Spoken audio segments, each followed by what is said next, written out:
मेरे प्रिय सनातन प्रेमी, आप सभी को जय श्री हरिनारायण। और आज की वीडियो में बात करेंगे मोचरा एकादशी व्रत के महत्व के बारे में।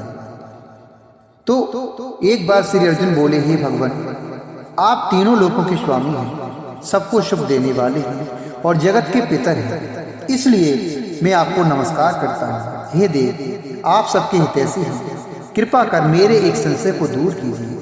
मार्गशीर्ष माह के शुक्ल पक्ष में जो एकादशी होती है उसका नाम क्या है? उस दिन कौन से देवता की पूजा की जाती है और उनकी विधि क्या है?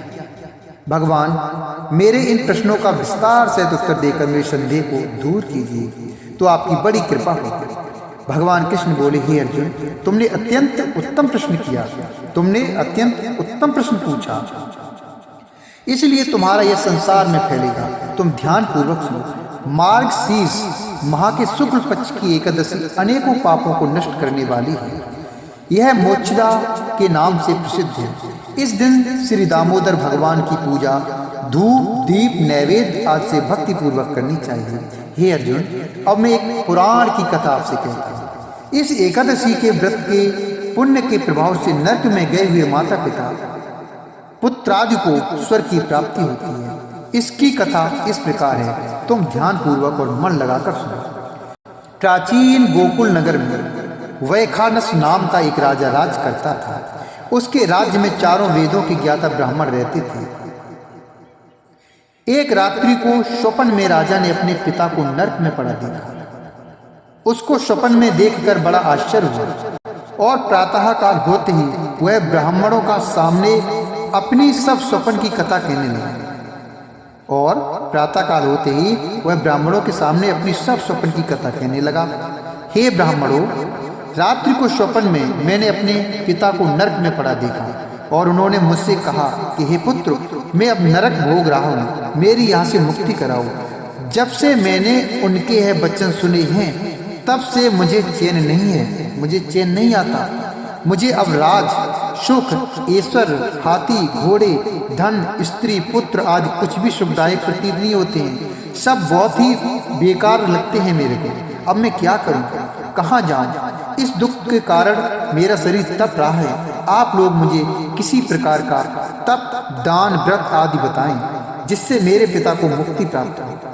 राजा के ऐसे वचनों को सुनकर ब्राह्मण बोले, हे राजन, यहाँ से समीप ही वर्तमान भूत भविष्य के ज्ञाता एक पर्वत नाम के मुनि हैं। आप यह सब बातें उनसे जाकर पूछ लीजिए, वे आपको इसकी विधि अवश्य बताएंगे और आपका समाधान भी करेंगे। राजा ऐसा सुनकर मुनि के आश्रम पर गया।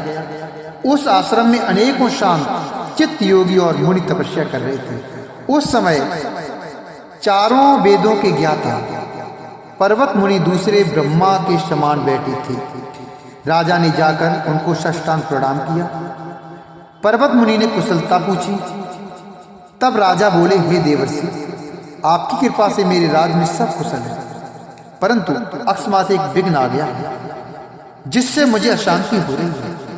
अब आप कृपा करके मेरे संशय को दूर कीजिए। ऐसा सुनकर पर्वत मुनि ने एक मुहूर्त के लिए नेत्र बंद कर लिए और भूत भविष्य को विचारने लगे। फिर बोले, हे राजन, मैंने योग बल के द्वारा तुम्हारे पिता के समस्त कर्मों का ज्ञान प्राप्त कर लिया है।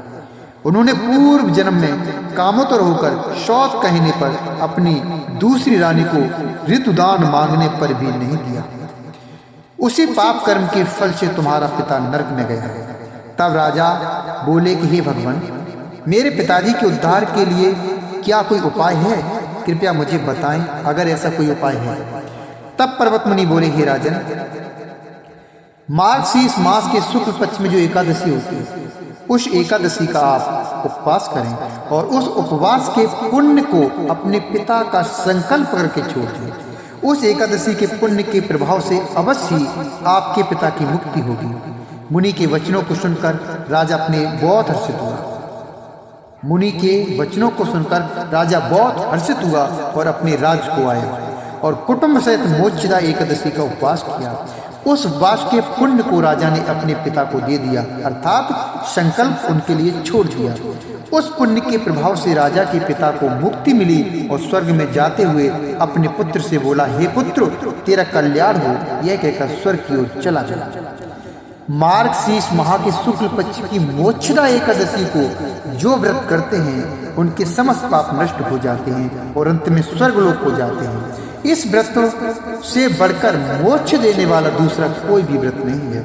इस कथा को सुनने व पढ़ने से वाजपेयी यज्ञ का फल मिलता है। यह व्रत मोक्ष देने वाला चिंतामणि के समान है। मेरे प्रिय सनातन प्रेमियों, मैं आशा करता हूँ ये वीडियो आपको बहुत पसंद आई होगी, और अगर वीडियो पसंद आई है तो कृपया वीडियो को लाइक करें, चैनल को सब्सक्राइब करें, और कुछ बोलना है तो कमेंट बॉक्स में जरूर लिखें। जय श्री नारायण, जय श्री कृष्णा, जय श्री राम।